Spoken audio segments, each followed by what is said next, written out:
என்னமாச்சு? ஏன் இப்படி ஓடி வரீங்க? என்னாச்சு? முதல்ல சித்தி கூப்பிடுறத நிறுத்து. ஒன்னாலதான் எல்லாம் ஒன்னாலதான். ஒன்னாலதான் என் பொண்ணுக்கு இப்படி ஒரு நிலைமை. அக்கா அக்கான்னு உன் மேல பாசமா இருந்தாலே அவ வாழ்க்கையை நாசமாக்கிட்டியே. சித்தி என்ன ஆச்சு? சொல்லுங்க சித்தி, என்னாச்சு? வர்ஷினிக்கு என்ன ஆச்சுங்க? கொஞ்சம் அழாம முதல்ல என்ன ஆச்சுன்னு சொல்லுங்க. ஐயோ சொல்லுங்க, என்ன ஆச்சு வர்ஷினிக்கு?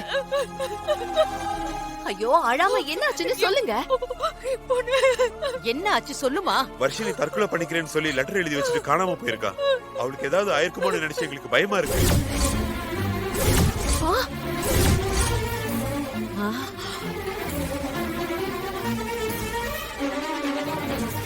என்ன எழுதிருக்கு கொடுங்க.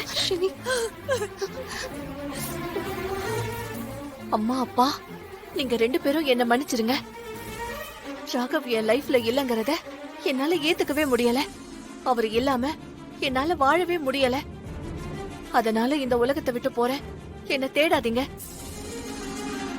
இத நான் உங்களுக்கு செய்யற துரோகம் தான்.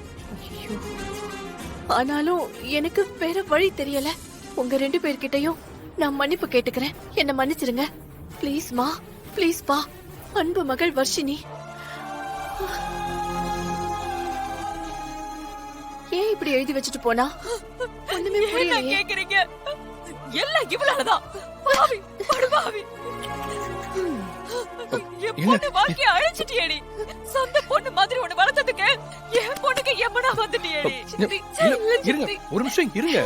இருங்க, முதல்ல ஸ்டேஷனுக்கு போய் நாம கம்ப்ளைண்ட் கொடுப்போம். ஐயோ,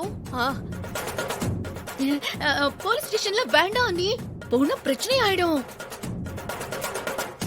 கண்டிப்பா ராகவ கட்டாததுனாலதான் வர்ஷினி தப்பான முடிவை எடுத்திருப்பா. எங்க? அதுக்கு காரணம் இந்த இசைதான். இசை பண்ண தப்புனால ராக வாழ்க்கையும் போச்சு, விஷாலோட வாழ்க்கையும் போச்சு, இப்போ வர்ஷினியோட வாழ்க்கையும் போச்சு. இது எல்லாத்துக்கும் காரணம் இந்த இசைதான்.